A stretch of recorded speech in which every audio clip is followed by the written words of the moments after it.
আসসালামু আলাইকুম। আপনারা সকলে কেমন আছেন? আমি আলহামদুলিল্লাহ ভালো আছি। তো আজকে আমি আপনাদের সাথে একটা গল্প শেয়ার করব। হ্যাঁ, গল্প বললেই চলে। অতীতের একটা ঘটনা। তো সাথে থাকুন, দেখতে থাকুন। গল্পটা হলো, আমাকে সৌদি আরবের পুলিশ একবার ধরছে।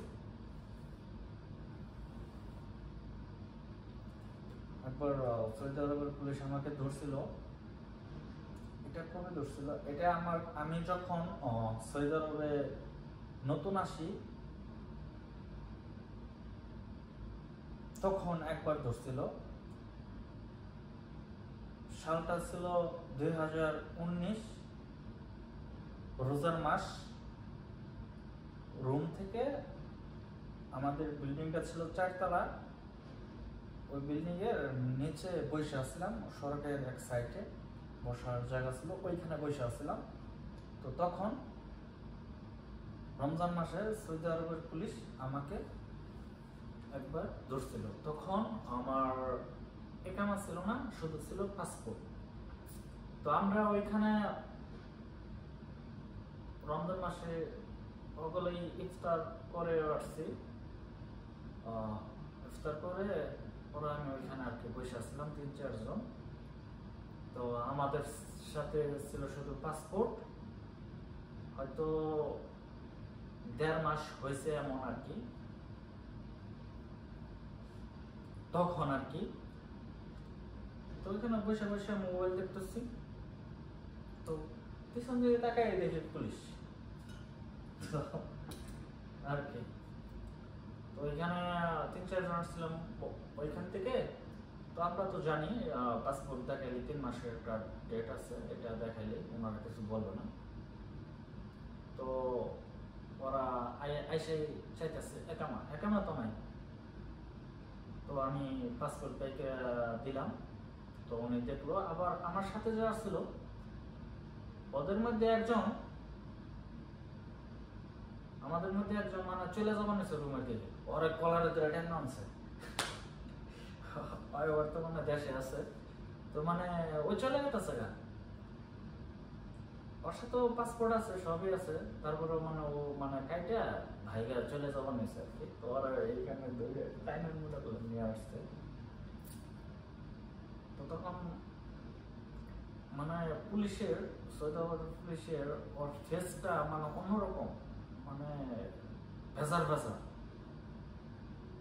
আমরা আবার হাসতেছি, আশেপাশে কথাবার্তা বলতেছি। তো পাসপোর্টটা দেখলো, দেখে পরে ছেড়ে দিল। ওই মুহূর্তে যদি আমাদেরকে ধরে নিয়ে যেত মানে একটা মানে টাকা নষ্ট হইতো আর কি। কেননা এইখানে নিয়ে গেত ওদের থানায় ছেড়ে দিত, পরে আমার নিজের ভাড়াতে আসতে হতো। তো এখানে একটা খরচের বিষয় ছিল। তখন আমার কাছে টাকা তেমন একটা ছিল না বললেই চলে। তো এটা আমার এই কাহিনী হয়েছিল। তো একবারই আমাকে পুলিশে ধরছিল, এরপর আর পুলিশে আমাকে ধরে নাই। প্রায় 6 বছর রানিং চলতেছে সৌদি আরবে। আসলে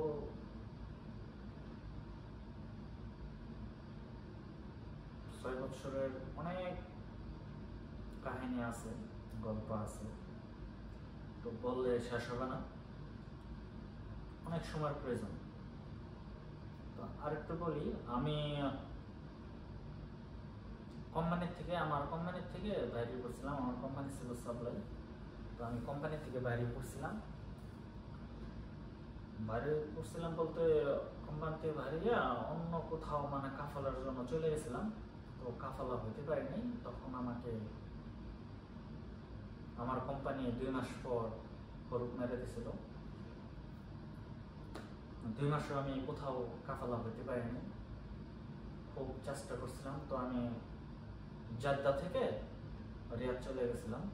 এর মধ্যে আর একটা কাহিনী আছে, কাহিনীটা বলবো আর বলে দেব। তো আমি কাফেলার জন্য কিছু টাকা আমার সাথে ছিল, প্রায় 1300-1400 রিয়াল বেতন পাইছি। তখন কোম্পানি থেকে বাইরে করছিলাম। তো আমি এক জায়গায় আসছিলাম, তো ওইখানে 12 বাংলার মানুষ বিভিন্ন জায়গা থেকে আসছে, এখানে রয়েছে। তো এখান থেকে আমার টাকা পয়সা মানিব্যাগ সহ নিয়ে গেছিল এক চোরে।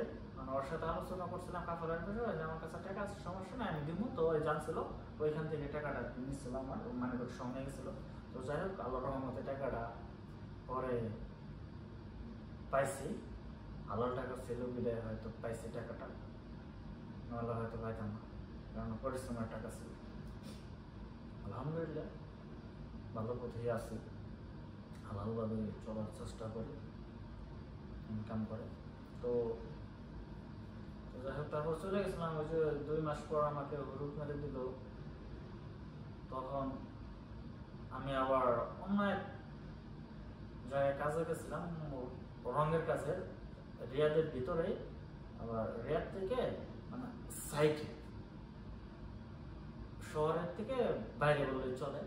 মানে রিয়াদ সেন্টার থেকে মাঝখান থেকে হয়তো 50-45 কিলো দূরে আর কি, রিয়াদের ভিতরে। তো তখন ছিল করোনার টাইম। আহা, ওই মুহূর্তে যে কি কষ্টটা হয়েছে বলার বাইরে।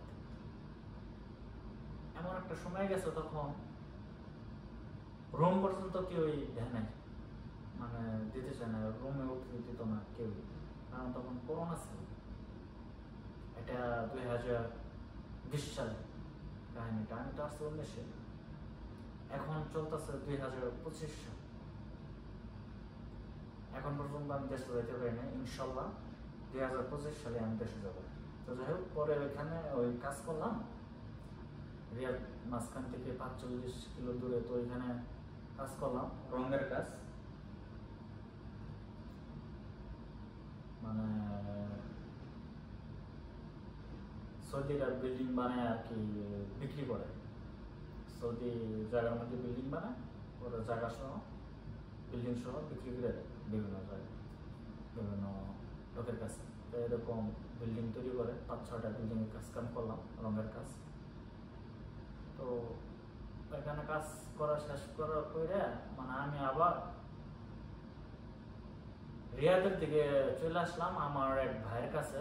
উনি ফ্রি ভিসায় ছিল, ওইখানে কাজ শেষ। এখন আমি জানো তো, ওরা বিভিন্ন জায়গায় চলে গেছে কাজে, আমি আবার ওদের সাথে যাইনি, কারণ ওদের সাথে আমার করতো না, তো ঝামেলা ছিল, এটা স্বাভাবিক। এমনি ভালো ছিল কিন্তু করতো না আমার সাথে। তো আমি ওদের সাথে যাই না, আমি একাই রয়ে গেলাম। ওরা আমার এক ভাইয়ের কাছে আমি চলে আসলাম। প্রায় ভাইয়ের কাছে 1 মাস ছিলাম। তো ওই যে আমি রাস্তা দিয়ে আসলাম, তখন আমার আমার ভিতরে অনেক ভয় কাজ করছিল। যখন আমি ওই রিয়াদের 45 কিলো দূর থেকে রিয়াদের মাঝখানে আইতেছি, তখন খালি সাইডে পুলিশ আর পুলিশ, আমি দেখে খালি ভয় পাই। কেননা আমার তো ওই যে একামা নাই, হরুপ মারা একামা আছে, পাসপোর্ট আছে, হরুপ মারা। পুলিশ আমাকে ধরলেই পাঠিয়ে দেবে, কিন্তু ওরা আসলে ধরে না। রাস্তায় যে থাকে ওরা ট্রাফিক পুলিশ, ওরা চেক দেয় গাড়িগুলা, তো ওরা ধরে না। মানে আমি যে ওই 45 কিলো যাইছি রিয়াদের সাইডে থেকে মাঝখানে, কমসে কম 20-25টা গাড়ি, মানে দেখে মানে ভয় কাজ করতো। পরে এটা 2020 সালে আর কি। পরে আস্তে আস্তে এটা ভয়টা আমার কেটে গেছে। পরে বুঝলাম যে না, এগুলা সমস্যা নেই।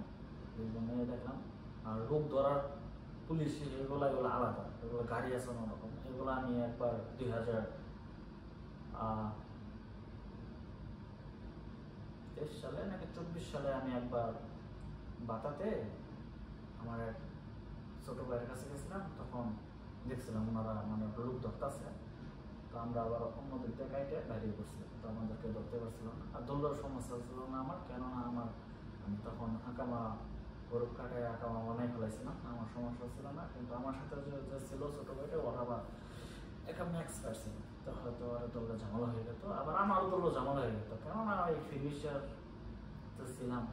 আসলে ওরা এরকম অন্যরকম ফিনিশে ওরা আঁকা আমার দেখতে ওরা আমার ভালো লাগে। কোম্পানির আঁকা আমার দেখতে ওদেরকে ভালো লাগে, কোম্পানির আঁকা আমার দেখলে ওরা ছেড়ে দেয়, বেশিরভাগ এগুলো ছেড়ে দেয়।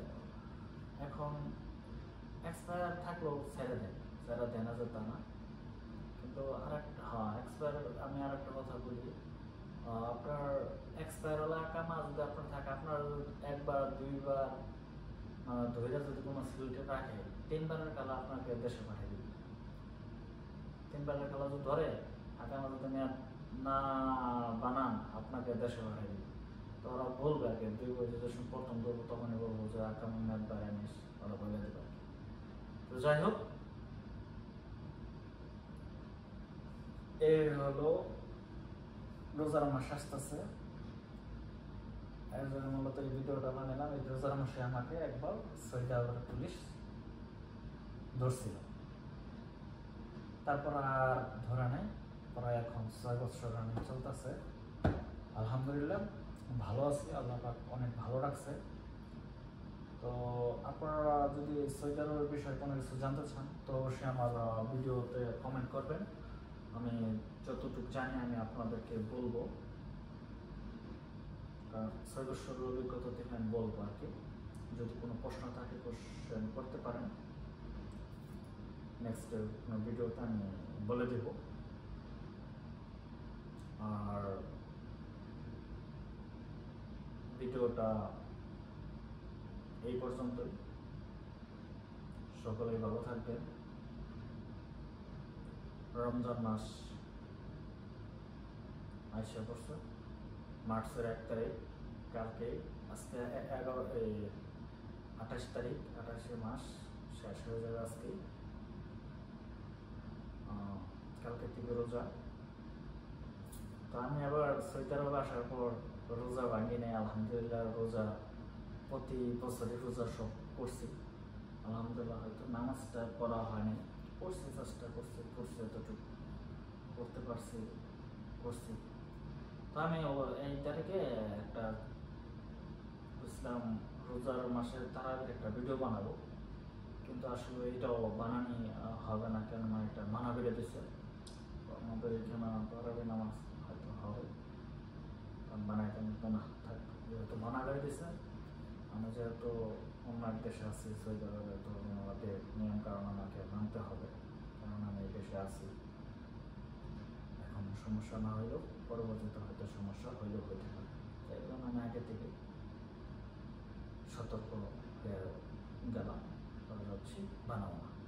তো যাই হোক, ভিডিওটা এই পর্যন্তই। আর এই ভিডিওটা কে কোথায় থেকে দেখতেছেন তো অবশ্যই কমেন্টে জানাবেন। আর বললামই তো, আপনাদের যদি কিছু জানার থাকে তো অবশ্যই কমেন্ট করবেন, আমি এটা দেখে উত্তর দিয়ে দেবো। আর যদি ভিডিও বানানোর প্রয়োজন পড়ে তো অবশ্যই ভিডিও বানাবো। তো আজকের মতো ভিডিওটা এই পর্যন্তই, সকলে ভালো থাকবেন, আল্লাহ হাফেজ।